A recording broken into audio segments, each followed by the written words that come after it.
todos, eu sou o Diego Santana, operador do canal no YouTube Conjuntura Política e Econômica.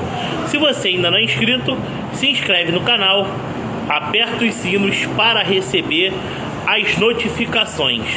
Deixe o seu like, o seu comentário e a sua percepção quanto à ótica da democracia, principalmente. Em primeiro lugar, uma tarde maravilhosa a todos. Realmente é um começo de mês de novembro muito difícil para nós. Muito mais que um começo de novembro complicado, por já no segundo dia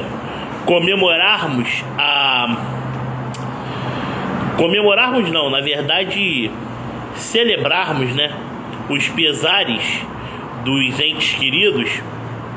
É uma semana muito complicado para quem é realmente brasileiro, levando em consideração que muito mais que o resultado mostrado nas urnas, o retrocesso que se conduziu foi intenso demais, onde um governo durante 3 anos e 10 meses, 3 e 11 agora, lutou contra todo um sistema, contra a mídia e contra as projeções da velha fisiologia política brasileira.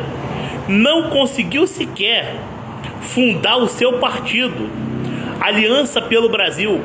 Aí eu pergunto a vocês, um partido político, para ser fundado, ele necessita, além das 101 lideranças em 9 estados da federação, ele precisa de no mínimo 492 mil assinaturas. Aí eu pergunto a vocês, um partido do nosso presidente da república não tem 500 mil de assinaturas para ser homologado pelo TSE? Tem certeza disso? Ou eles quiseram criar uma retórica que o Aliança pelo Brasil seria um herdeiro ideológico da antiga Arena? Agora, partilhar bases governistas criando a fisiologia, aí é válido, não é TSE. É por isso que em 79 vocês aceitaram o PDS, depois o PDC, o próprio PFL, que vocês camuflam, as conjunturas partidárias, justamente com o intuito de modernizar o contexto, desvinculando das antigas origens. O exemplo pode-se dizer o atual PP, que já foi PDS, PDC, PPR, PPB e hoje PP. Engraçado. Aí eu pergunto, à medida em que vocês provocam a fisiologização e a confederação, aí é Estado democrático, é o direito adquirido de ir e vir, aí vale a Constituinte, a supremacia, ou seja, para partilhar legendas e sublegendas, visando formar a velha coalizão multipartidária que desgasta qualquer esfera do poder político brasileiro. Aí simplesmente não é nenhum tipo de ataque e nem ameaça à democracia.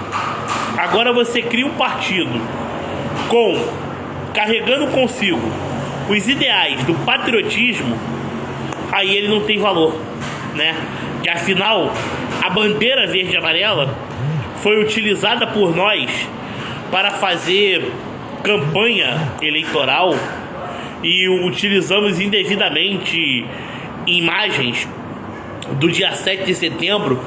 Por isso que você conseguiu, senhor Alexandre de Moraes, essa fatídica retórica para mitigar algumas inserções, principalmente na região Nordeste, que é um reduto da esquerda.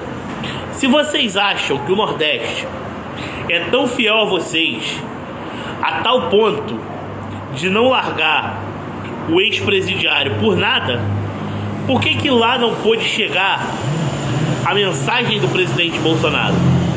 Porque seria o marketing ideal das realizações feitas pelo presidente da República que fizeram a diferença na retomada da nossa economia, né? Alguns distritos de empreendimentos que foram inaugurados justo com a construção de novas estradas vicinais, duplicação de mais de 10 mil quilômetros de vias nordestinas, ajudas concedidas a governadores na pandemia, não é verdade?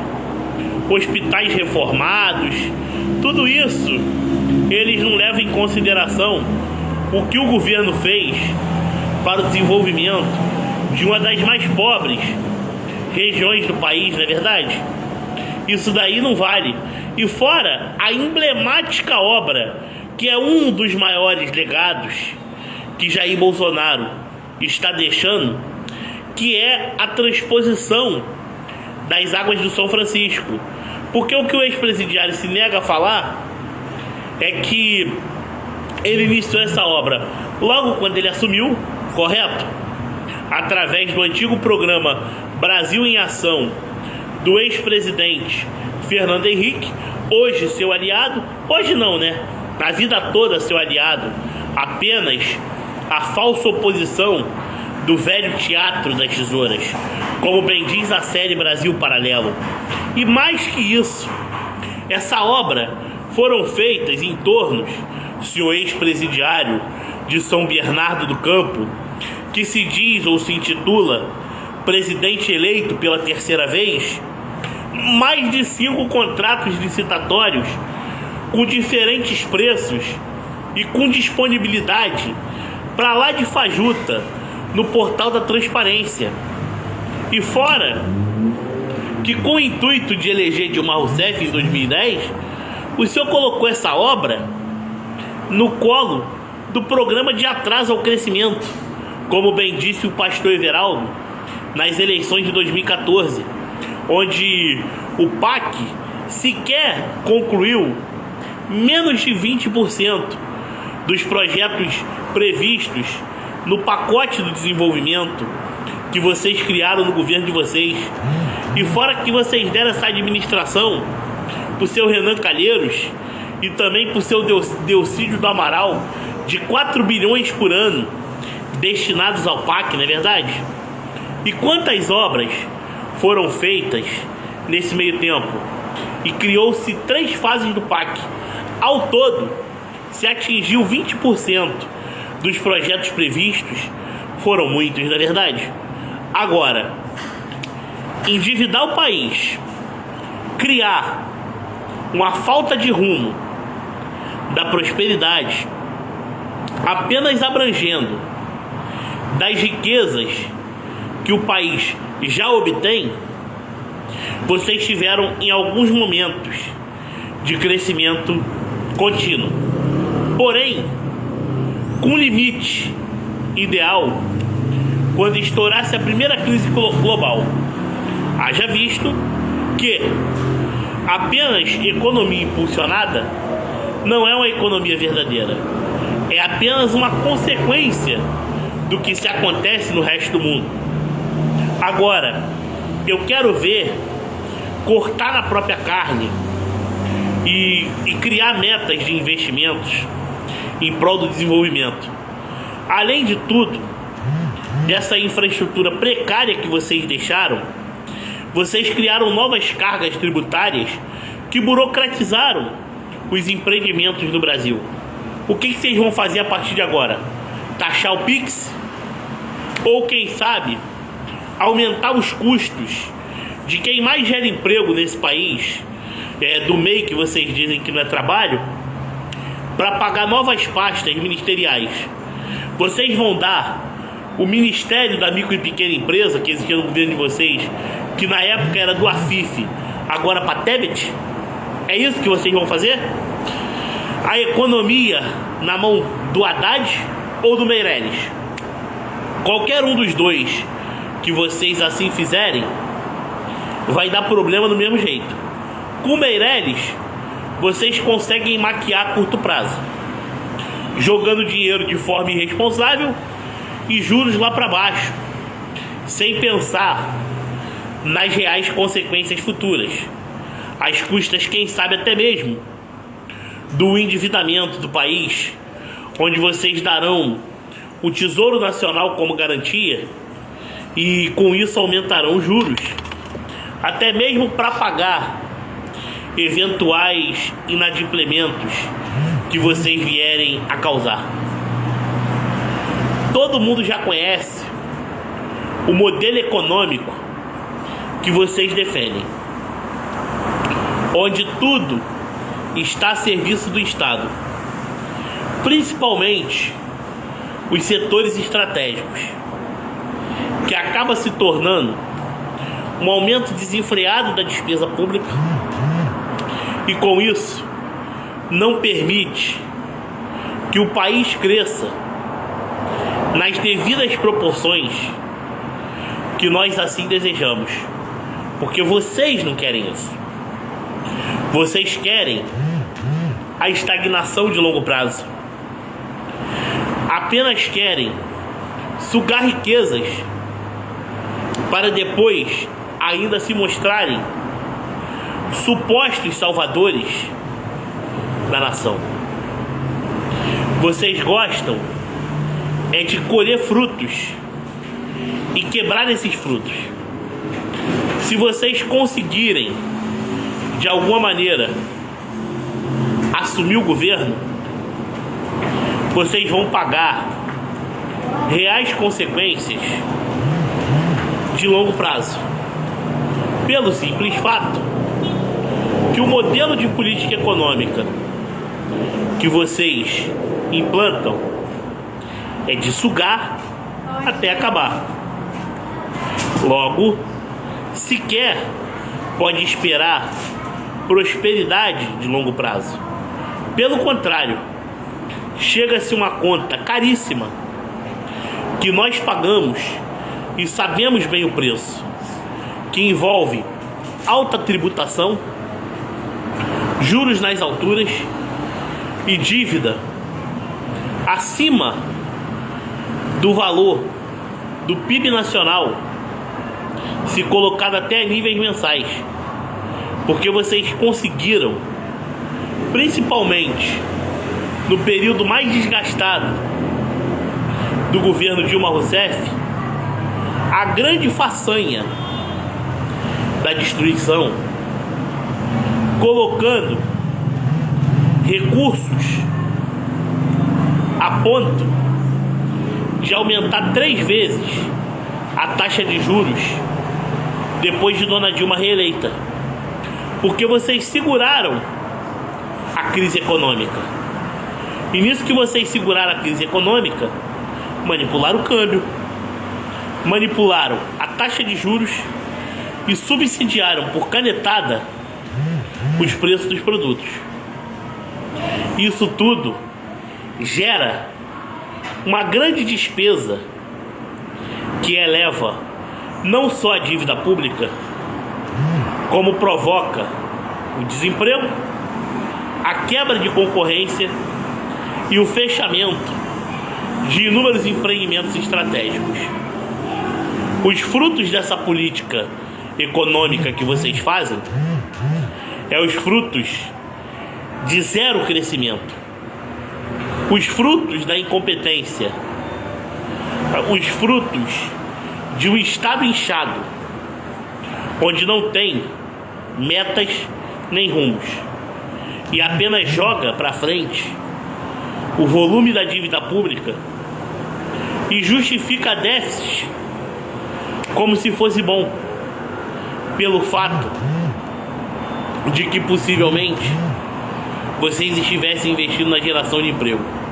Mas se não fosse a alta do petróleo, principalmente do governo de vocês, meus amigos, com certeza não iriam conseguir governar.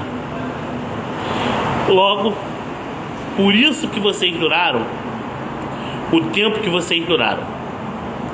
E mediante ao que vocês estão vendo Brasil afora, há uma grande resistência neoconservadora que quer equilíbrio não só entre o poder político, mas acima de tudo, quer a prosperidade da soberania nacional, visando o crescimento sustentável da nossa economia, através de um plano de metas de austeridade já implantado, precatórios devidamente renegociados para caber o pagamento do Auxílio Brasil no valor de R$600. Isso tudo se foi possível fazer sem subsidiar, sem dar canetada e sem provocar grandes estagnações. Isso tudo foi possível fazer com probidade, elevando a arrecadação sem aumentar impostos e reduzindo a burocracia, modernizando-se a era digital. Isso mostra que existe conluio de um governo liberal que visa investimento estratégico. Foi esse governo de Jair Messias Bolsonaro que retomou rumos perdidos dessa nação. E uma suposta meia dúzia de brasileiros ou militantes provocaram esse desmando que podem custar muito caro ao país, caso consigam levar até o final. Não digo nem pelo Congresso que tem. Amanhã vou até fazer um vídeo específico sobre isso, sobre a questão do Congresso ser realmente maioria de direita, pois afinal, estar no PL ou partidos aliados da base do atual governo não necessariamente significa ser de direita, até porque todo esse contexto envolve também o tão falado apoio do Centrão, que vocês dizem que é o estopim do orçamento secreto. Mas enfim, é isso que eu tenho para falar no dia de hoje. Nós não desistimos do Brasil, e com o conservadorismo liberal de menos Estado e mais economia, buscando soluções para tornar o país atrativo para todos os volumes de investidores, como fez o ministro Paulo Guedes, é o modelo que nós defendemos. O ex-presidiário não fala de sua equipe econômica, logo já dá para se ter uma ideia do que ele vai fazer. Ele vai pegar o superávit, jogar na economia, mas em 2 anos essa conta chega. Mas de todas as formas, ainda temos muito o que fazer por essa nação. Lógico que não existe torcer pelo quanto pior melhor, mas sim porque já conhecemos o caráter desse modelo assistencialista que não gosta da produtividade e que faz como câncer, mata aos poucos. Um grande abraço a todos e uma tarde maravilhosa de quinta-feira, 3 de novembro. Fiquem com Deus.